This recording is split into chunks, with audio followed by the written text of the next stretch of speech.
Online all the time, it's KHTF Radio. Hey there, listeners. Today's weather for the fair is not fair at all. Morning will be 33 degrees with a light rain, followed by warmer temps brought in by a 20-mile-per-hour dust storm, wrapping up with a 90-degree heat wave which lasts until you get home, followed by your spectacular evening that you're too tired to enjoy. Remember, the KHTF is your locally licensed radio station in the Hoggetowne area. Stay tuned after this show for your favorite drive time comedy duo, Bruno and Grimm. Insultingly good repartee at the top of the hour.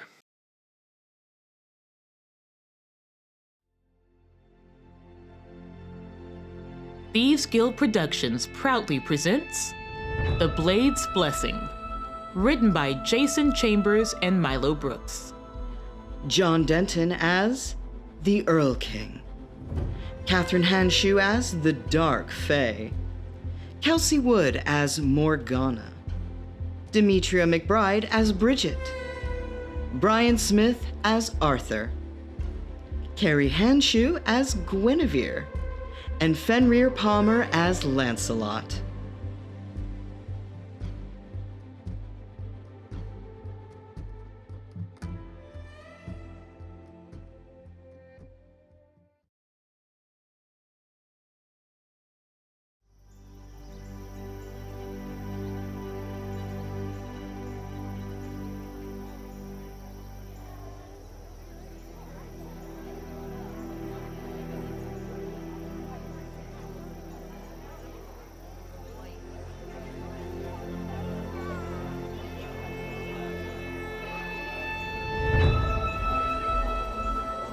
The Earl King and their dark fae are gathered at the gate, entertaining and interacting with the audience. The Earl King spreads their hands wide and smiles in a way that's not entirely warm and friendly. Humans, mortals, darling little toys. It is truly a delight to see you all gathered here today.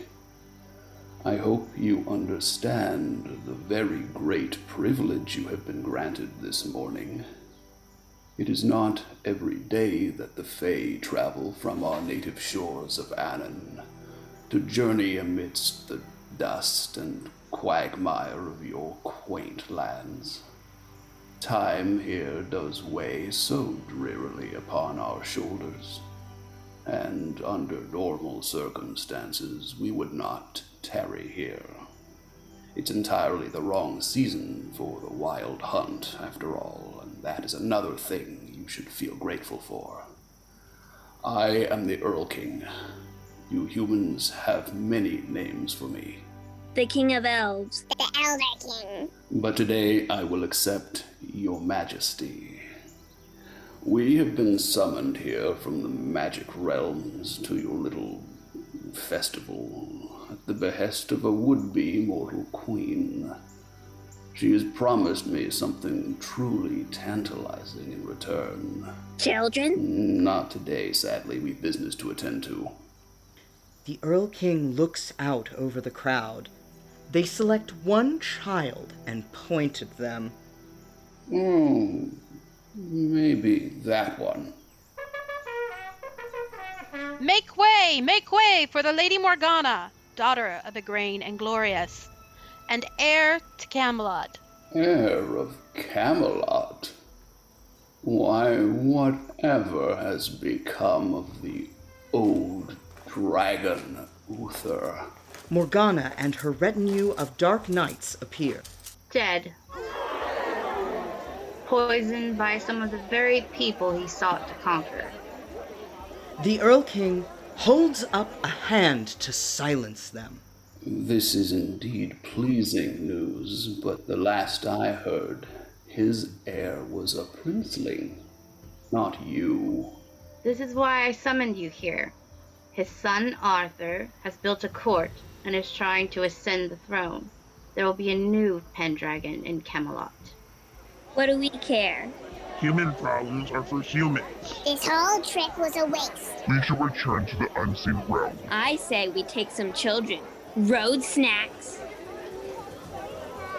Enough. The dark fae all go quiet. A few hide in the crowd. One even tries to crouch far down behind a child. Little human, my subjects are correct if somewhat irritating.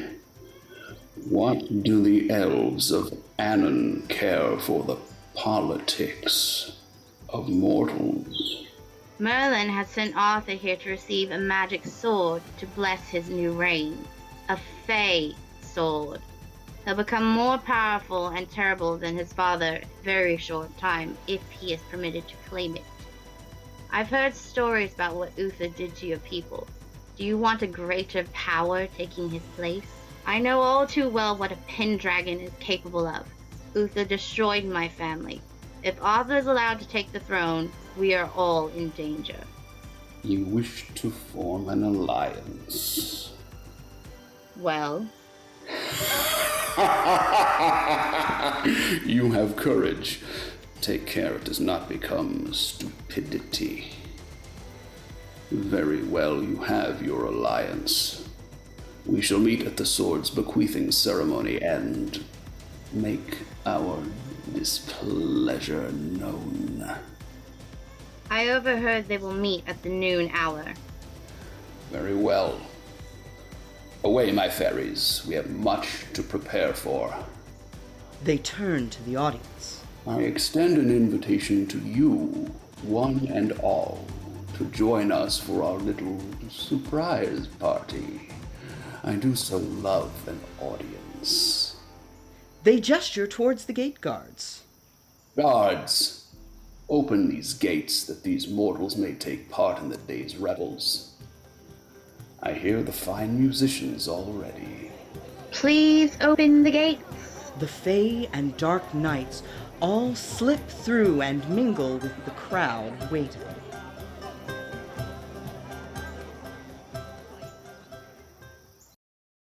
Wow, wasn't that thrilling? Let's take a break from the action for a word from our sponsors, the good people at Earl King's Rural King.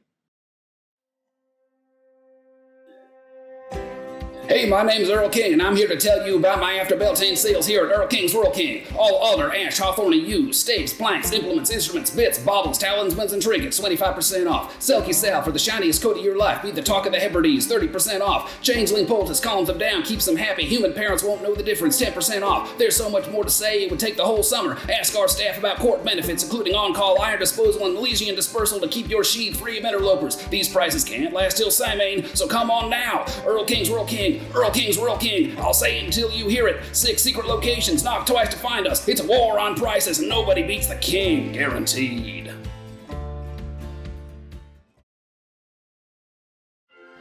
The castle stands at the end of a field with a large stone right by the center. Bridget, a tall, strong-built fae, comes out of the bottom of the castle tower carrying a sword. She's in blacksmith, but make it fashion attire. Bridget admires the sword as she walks towards the stone near the castle.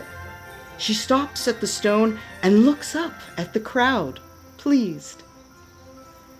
Good morning! I'm pleased to see you've all made it in time.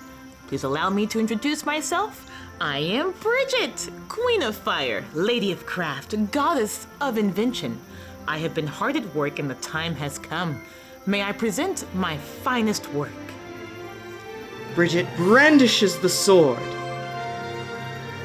It's called Excelsior. It is truly the only name worthy of such a fine blade. The great wizard Merlin came to me and appealed to me to make a gift of the sword once it was complete. His young ward is about to ascend the throne in Camelot, but he requires a tool, a blessed symbol of his reign. So, it must be kept safe until the appropriate time has come. Bridget mullinees the sword into the stone as a golden light bathes them. There we are. That should hold it. She lovingly taps the sword. At the front of the retinue is Arthur, a young man dressed in knightly attire, doing his best to look regal as he walks up to the castle. He looks to his friends for reassurance and they smile, ushering him forward. Arthur tries to bow to Bridget, but she clasps his forearm in greeting. Young Arthur. Lady Bridget. They both stand to order on either side of the sword and the stone. They wait, and they wait, and they wait some more, until Arthur turns to Bridget unsurely. Am I meant to make a speech first? Have no fear, young Arthur, for Merlin will guide you through the right. They look intently at Arthur's retinue. Arthur, where is Merlin? He told me that this was a task I would have to undertake alone. To establish myself? Oh, all right. Not alone. He said that it was time I relied on the strength of my court to see me through. Very well then, you're lucky. I'm not one to stand on ceremony. The old magics require intent, not an hour-long speech. So, let's make this quick. Arthur, son of Uther Pendragon, I bequeath to you the sword, Excelsior. My lady, Merlin told us he had foreseen the sword would be named Excalibur. Well, that's a silly name. No one will possibly remember a name like that. Now, as I was saying, with this sword, you will bring about a new age of peace and prosperity. Bridget walks to stand behind the sword. As she grips it, it hurts her. Bridget howls in shock and lets go of the sword. It burns! Her head jerks up and she stares, her face gone solemn. What are they doing here? Many Fey-like creatures scuttle out from behind the castle. Arthur and the retinue stand guard, looking concerned and bewildered. Bridget tends to her hands. The Earl King, a tall, ethereal creature, emerges, followed by Morgana, a young woman dressed in regal attire. Halt, my sublime denizens. Give the humans time to breathe. After all, we're here to be reasonable. And leave the children for now. We've business to attend to. The Earl King turns to Morgana. Now, Morgana, tell these mortals the reason we have deigned to grace them with our august presence. Morgana turns to the Earl King and curtsies. With pleasure, Your Majesty. Morgana turns to address the crowd. This sword, Excalibur, Excelsior, is an immensely powerful weapon capable of great destruction. As such, should not be wielded by the son of a man guilty of crimes against the people, the Fey people. In my concern, I brought the matter before the Earl King. Arthur must not be given this sword. Arthur must not take the throne. He is the son of a murderer.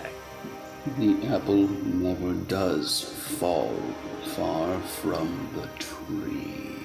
Arthur steps up to Morgana, aghast. You can't believe this, Morgana. Morgana turns away, careful not to make eye contact. Arthur turns to the Earl King. I am not my father. I barely knew him. The son shall not bear the iniquity of the father. All I want is a better world for all of us. The Earl King leans in close to Arthur and then sweeps away. Words. Words without proof. Words mean nothing in the face of what my people have endured. Arthur has proven himself a kind and good-hearted prince. Not to me. Bridget, surrender the weapon into safe hands. We will not cede this. You want proof? Very well then, I propose a game. The Earl King's confidence changes to intrigue. Arthur and Morgana look confused. Do tell me more? A game of kings to prove their mettle. Ah, battle chess then? Don't we get a say? We get a say? No. Very well then, your human versus my human. Agreed. Bridget turns towards the sword in the stone. I'll just get Arthur a sword. Bridget reaches for the sword and a golden glow emanates from it. The Earl King interrupts. Attempting to claim the prize before the game is even won? Bridget, I wouldn't touch that if I were you. You may get burned. The Earl King raises a hand as the golden glow changes to red. Bridget pauses and raises an eyebrow as she looks at the Earl King. Guinevere steps out of line and clasps a hand on Arthur's shoulder. Then we will play fair. I have an extra sword that Arthur can use. You watch. He'll prove that he's worthy, even with the most common of swords. The Earl King looks her up and down with clear disdain. Silence your mongrel or I will. The time for words is past. Show me what your humans are made of. Lancelot, Arthur, and the retinue look deeply offended on Guinevere's behalf. Guinevere holds her chin high, refusing to accept the insult.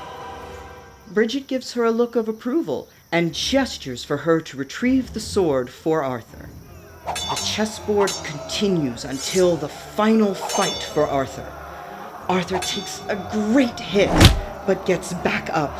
Arthur takes another massive blow. He is silent. I could do this all day. Arthur is pummeled against the castle until the final blow smashes him through the wall. His opponent turns to the crowd, thinking they have claimed a victory. Bridget, survival against my ancient revelries beyond them. Battle is lost, and the sword is forfeit. The Earl King walks over to the sword and the stone and raises a hand. Wait! I'm not done yet. Arthur, looking roughed up and worse for wear, stumbles out of the castle. No, stay down. The sword isn't lost yet. He stands. Accept your defeat. No! Bridget charges for the Earl King, knocking them to the side. She throws herself over the sword to keep it from being taken. The sword burns her hands. Distracted, she has no time to defend as the Earl King, with a wave of their hand, throws her to the center of the field. Enough of this. Attack. The dark retinue charges for Bridget. Camelot! Protect Bridget! Arthur's retinue flies into the battle. Bridget, wielding their great magic, fends off all oncomers with ease. She makes her way to the Earl King, claiming a sword as she goes. The Earl King raises both hands, stopping the sword swing magically. The shockwave knocks all other fighters to the ground. Cheating! I committed no wrong. The human woman violated the rules of the game, not I. Shall I punish her? They look menacingly at Morgana, who looks nervous. No! No. As the game is incomplete, I demand a rematch. A fair match this time. A tournament. Very well. The deal is struck. Shall we begin? Arthur is yet wounded. Oh, very well. See to your broken toys. We shall reconvene at 2 upon the clock. Agreed. Come away. We must leave the humans to lick their wounds. Bridget goes over to the stone and looks longingly at her currently untouchable masterwork. The people on the field slowly get back up as they move to their respective side, tending to their wounds. Knights and nobles, tramps and vagabonds, stay tuned for the next chapter of our rollicking adventure after this.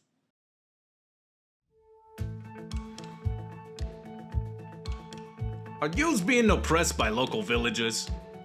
Do they sprinkle iron filings in your mushroom circles, paint hashtags on your stand-in zones, or simply refuse to trade children for the meal you deserve? Are you regularly summoned by the nether regions by inconsiderate amateur wizards? Have yous had enough? Ready to sink your teeth into a little justice? Reach a tentacle out to us at Boblin, and Grigglefits with the Fae Anti-Discrimination League, and let us help you defend your place in the world dominated by inconsiderate and just plain pathetic humans.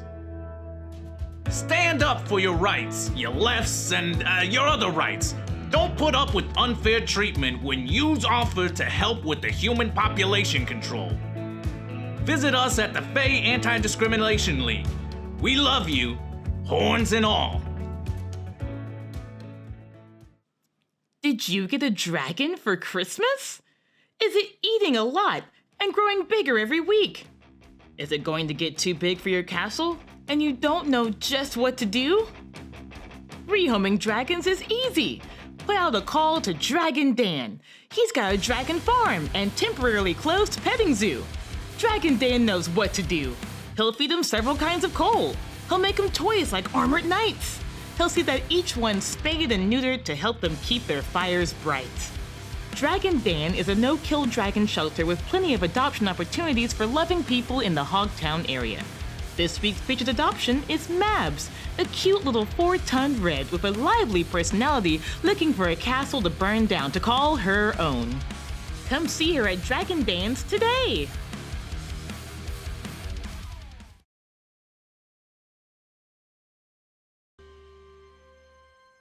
Arthur is seated on the stage nearest the white side. A healer is looking over his injuries while his retinue are spread out across the field, discussing the previous battle. The knights stand guard near to Arthur. Lancelot and Guinevere are with Bridget in heated conversation near the sword. This is absurd. Guinevere, my lady. No, Arthur is injured. We cannot continue playing this game. Who knows what could happen next time? The future of Camelot shouldn't even be a game. It's the only way to free the sword. I worked far too hard and far too long to see it rust away in the blasted rock until the end of time. Guinevere, we can't just walk away from this. If we don't stand up to Morgana now, she'll hound all of us all the way back to Camelot. Think of how many innocent people will get hurt if we don't settle it. Arthur stands, waving off concern from his friends. Lancelot is right. I had no idea my father's shadow stretched so far. But now that we know, it's our job to bring light to the darkness. You know, if I didn't find your sincerity charming, I'd absolutely hate it. But you're right. If Arthur earns that sword in good faith, then it really will prove he isn't his father to everyone. Morgana and the Earl King have given us no choice, so we will fight. You really want to beat Morgana up, don't you? Yes. Morgana arrives, walking at the side of the Earl King. Her head is held high, her back is straight, her eyes blazing. Is that so? The Earl King serenely leads her over to one side of the field while their dark retinue roils, creeps, and jeers in a wave behind them. Arthur's retinue retreat to the opposite side, leaving Bridget at center and Arthur on the castle. Well, Bridget, we meet at the appointed hour. Are you ready to end this? As agreed. However, I wish to amend the challenge. In the spirit of fairness, I will ask payment in return. State your terms. I demand that provisions be made to forbid interfering with combat. Another fracas like the one from last time shall be counted as an automatic forfeit for the guilty side. Very well. Shall we begin? What of your payment? I will claim it when it comes due. Now then, to your sides. The tournament begins. There are wins and losses on both sides. Though things are tilting in Arthur's favor, Morgana tries to weaken the wounded Arthur by continually attempting to force him to fight. His friends and retinue prove their loyalty by stepping in as champions to protect him every time. At last, the final fight is fought and won. Arthur goes to claim the sword until Arthur's hand freezes before he can claim Excalibur. Well done, young man, well done. I congratulate you on your victory. You have proven yourself a king of warriors. Now, as for my payment... The Earl King raises a hand and they snap their fingers. Every person on the white side who lost a fight is suddenly compelled against their will towards the center of the field where they kneel to the Earl King. Guinevere draws her weapon. What foul magic is this? Morgana has stepped back and is watching the Earl King warily. What is the meaning of this?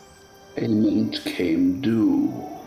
Every warrior who failed on the field of combat now belongs to me.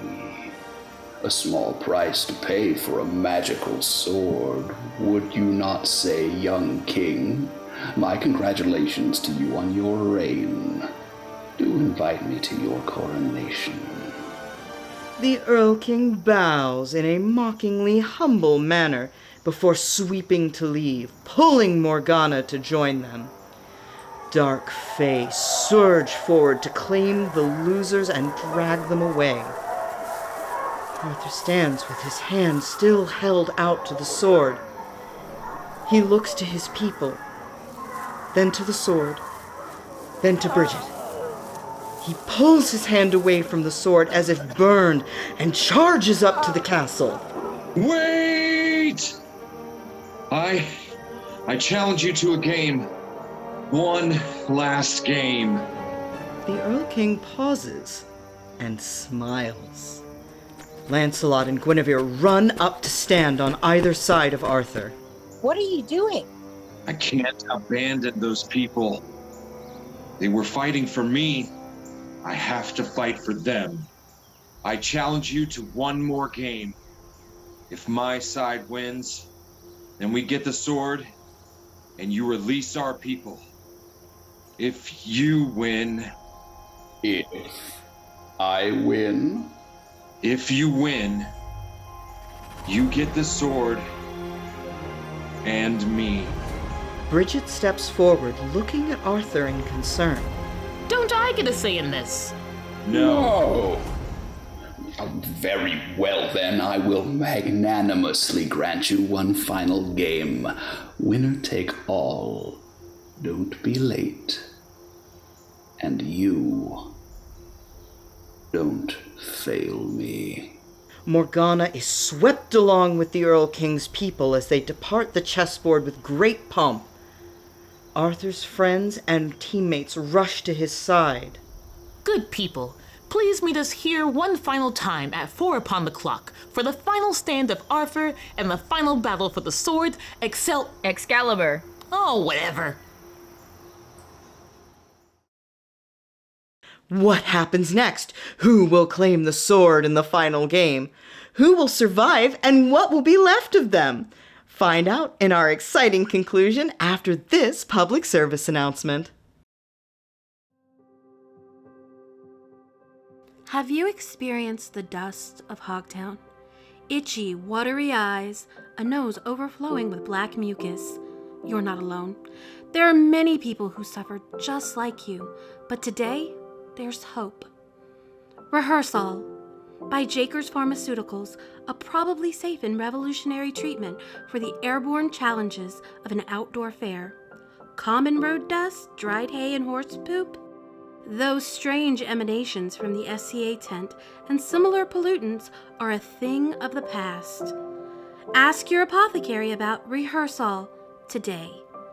Possible side effects include drowsiness, constipation, projectile vomiting, a tendency to avoid end-of-day cleanup, headache, insomnia, moderate to severe zombieism, leg pain, costume mishaps, bad Russian accents, nervousness, telekinesis, extreme body odor, and death. Rehearsal is fortunately fictional and not meant for human consumption.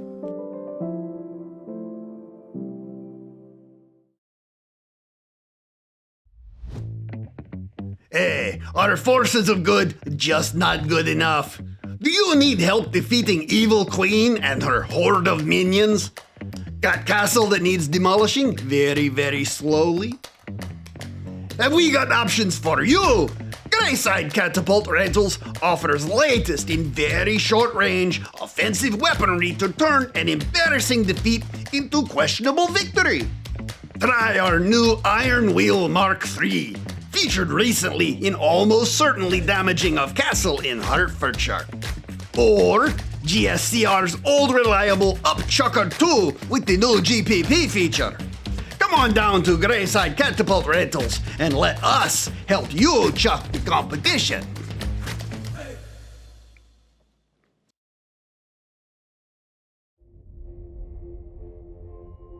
Morgana's dark knights occupy the field. They are uneasy, now aware how truly dangerous their allies really are. Morgana speaks with a few of her knights and paces restlessly at midfield.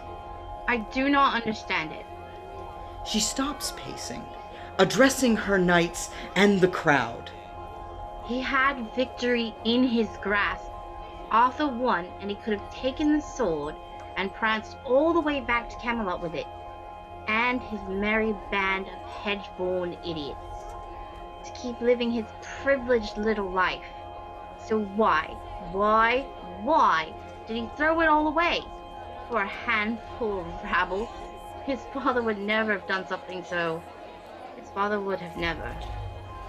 Morgana and her retinue turn to see the Earl King and their dark fae appearing on the castle. The humans shuffle uncertainly. The Earl King takes center stage and smiles mockingly at Morgana. Please don't tell me you're getting cold feet, pet. Of course not. I have no intention of failing. I should hope not. Remember well, Morgana, being cast aside by Uther Pendragon. Remember the mockery, the insults, never being given your due. You are here because you fought tooth and nail for a seat at the table while that boy was given everything that should have been yours. And, Morgana, remember well that my people are owed vengeance. If you rob me of it, my wrath will make the sufferings of your childhood feel like a pleasant daydream in comparison. I will remember, Your Majesty. She bows as the white side takes the board with Bridget in the lead, followed by Arthur and his retinue. All right. I've had quite enough of playing silly buggers. We are here at the appointed hour, and we are going to settle this. The white side begins to immediately set up for chess. Where are my people, Earl King? Your people? Oh no, Princeling. They belong to me until you win them. But I will be sporting. For every fight you win, I shall release one. After all, they aren't the real prize, and I can always capture more. Very well. Shall we play? The game is contentious, both teams fighting hard while they work to rally the crowd. The energy is high, and the black side is falling apart. The Dark Fae have an open dislike of the humans. The humans are butting heads with the Fae, and Morgana's resolve against Arthur is failing as she watches how hard the white side is fighting for their friends. As they square off to fight, Arthur speaks to Morgana. You won't win this, Morgana. It reignites her waning fury and they fight. In the end, Arthur has her on the ropes, but she looks prepared to keep fighting. You misunderstand, Morgana. You won't win because you're standing alone. Don't you think the Earl King would rescue you? Would care? Shut up. Uther killed my father. He stole my mother and left me with nothing. Then you come along and have everything handed to you. Uther took my world from me and gave it all to you. I want it back. You want a world, Morgana? Then help me build one. I am sorry that you suffered because of my father, but I am not him. I won't see others suffer as you did. You can be part of that. End this feud and join my court. Morgana is stunned. Still on point, she turns to look over the united white side, this family Arthur has built. Don't you dare. Making eye contact with Arthur after looking over at his united retinue. I yield. With her surrender, Arthur is the victor. The magic binding Excalibur is released. The Earl King, robbed of the vengeance they feel they are owed, rallies the Dark Fae. We will not kneel to humans again. Attack! For Camelot! The final melee begins. In the end, the Earl King is defeated along with the knights who remain at their side. Arthur, flanked by Bridget, Guinevere, and Lancelot, confront the Earl King, who sits on the ground. Rise. He waits until the Earl King stands. I never wanted you to kneel. I understand now that there is much damage my court and I must undo. And much trust we must regain. I will start here. The game is over. You and your people are free to go in peace.